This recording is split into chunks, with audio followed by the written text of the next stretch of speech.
I'm ending a 7 years friendship because she keeps breaking my trust. How dare you? For some backstory, my friend and I have been best friends since sophomore year of high school. We are now both 21 female. By the way, this comes from Podcast Junkie 12. Haha. And if you want to submit your own story, go to r/OKStorytime. She's the type of friend to always forget her wallets when she goes to places. Meaning I always pay for food or drinks or store purchases, etc., etc. She would always say that she would pay me back, but never did. It was partly my fault because I would just let it slide. She didn't have a job, and the only money she had was from mommy and daddy. She has had everything handed to her and has never had to work for anything. She would constantly talk some bull crap about her friends and family, but never did anything to their faces, which made me think that she was doing the same thing to me with them. All throughout school, there was always drama with her, but I didn't really care because she was my best and only friend. I didn't fit into her friend group, so we would just hang out the two of us most of the time unless my brother was home. It was January when everything started to go downhill for her 21st birthday in February. I was 20 years old. She wanted to go out to a bar, restaurant, which is understandable. I dealt with the fact that I wouldn't be able to drink with everyone else and continued to agree to at least go to dinner. Now, a week later, before her birthday, I found out that she had been sleeping with my brother behind my back while she was hanging out with me. My brother, 22, has his own house that I had been living with for a few months now. She has been coming over on my days off from work to hang out, which was normal. I slowly started to notice that I would be ready for bed and they would decide to want to watch a movie. Me not wanting to leave her alone with my weird brother, I would try to stay up as late as I could, but eventually I would give in and go to bed. And they would both play it off by saying, "Oh no," as if to make me think that they wanted me to stay each time. It wasn't until the last time she came over to hang out with me that I had noticed what was really going on. I had gotten up to go to the bathroom around 2 a.m. and noticed that she still wasn't in bed. So I just assumed that they were watching movies.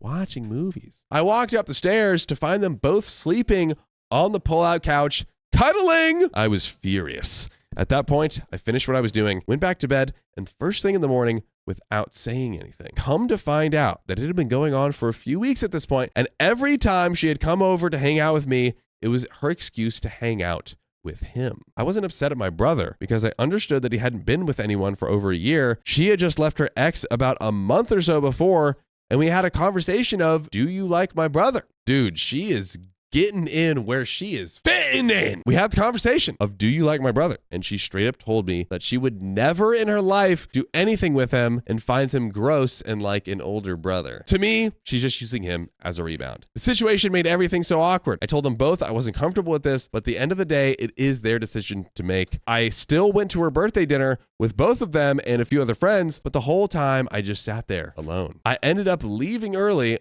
and the next day they showed up at the house together with her new puppy and told me that I was watching the puppy so they could go on a date. I wasn't asked, I was told. After that, she stopped hanging out with me, but would continue to come over to be with him. I started not being around as much and went off doing my own things. Then was called selfish for not including them as I would before. I was not wanting to be a third wheel for my brother and her, but a month later in March, my brother had met a new girl and she found someone else to date. All was good, but still very awkward and tense between the two of us. We had tried hanging out a few times, but would always get cut short from a sudden lack of conversation. Before, all with my brother, we could talk all day as if we hadn't seen each other for months. I had been planning for my birthday in June for everyone to get together and go out to the bar as we were all officially old enough. And by everyone, I mean my boyfriend, her, my brother, his girlfriend, and one of my other friend couples. I didn't invite her boyfriend as he wasn't old enough for the bar yet, but told her he could tag along for obvious reasons he couldn't drink. Day before my birthday plans, I had messaged everyone making sure we were still on. And that's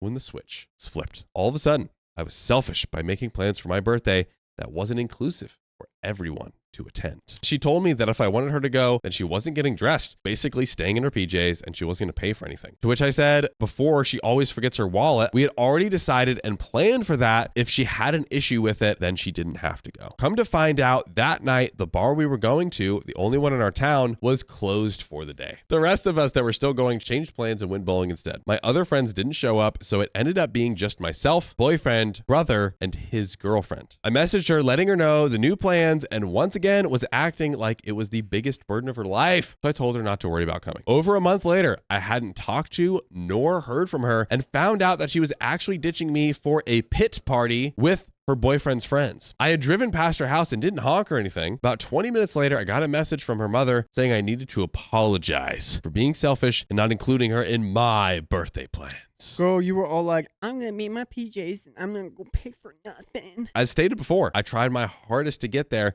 even offered to pay for a few drinks for her on my birthday. Her mother went on saying that I was being rude, inconsiderate, and a terrible friend for making her feel unwanted as a friend, and that it was a waste of a friendship if I didn't grow up and be the bigger person. By the way, if you go to Spotify, you go to Apple, you go to your favorite podcast app, you search OK Storytime, you have 2,000 episodes of content. What are you waiting for? Come on. At this point, if you don't go to your favorite podcast app and search OK Storytime, I'm angry. Just throw your phone in the water at that point. So I have since made a new friend, but keep getting messages from her friend/family saying I'm a terrible person for leaving her out of my plans that need to apologize. Everyone in your family, shut up. I feel like this wasn't my fault and I didn't do anything wrong. Not only did she sleep with my brother, but she also ditched me for my birthday. Yeah, I might be a little selfish, but I still don't feel at fault here.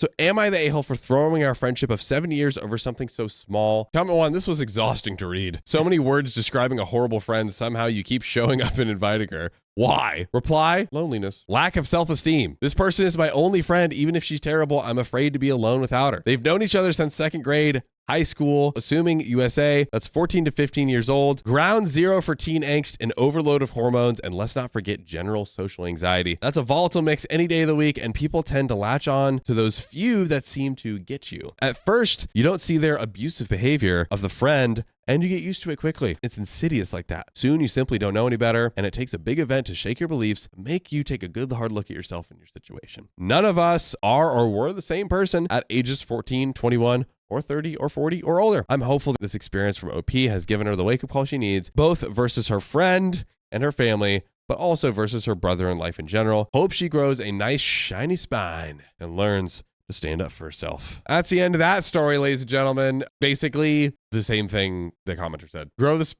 well, it's hard. I've been in that situation where you like, This exact situation? Not this exact situation, no. Okay. A situation where you have a friend where you're like, I don't really have too many friends right now. And like, you're like down to hang out. So I'll just like hang out with you. And then I'm like, oh snap, this is not the move. What do you call that? What do you call, it's like the side friend? No one else is the toxic friend. I don't know. Well, you're the side friend in that situation because the toxic friend would hang out with their A players, but they're out busy. So they're like, oh, I'll just go to my side friend that doesn't have a lot of friends. She cried because I was the only person that stayed at her birthday. So that was tough. You got to keep moving on sometimes. You really do. You just got to keep on keeping on. And look where John's at. And look where I am now. He's so happy. One broken cheek, but not a broken heart.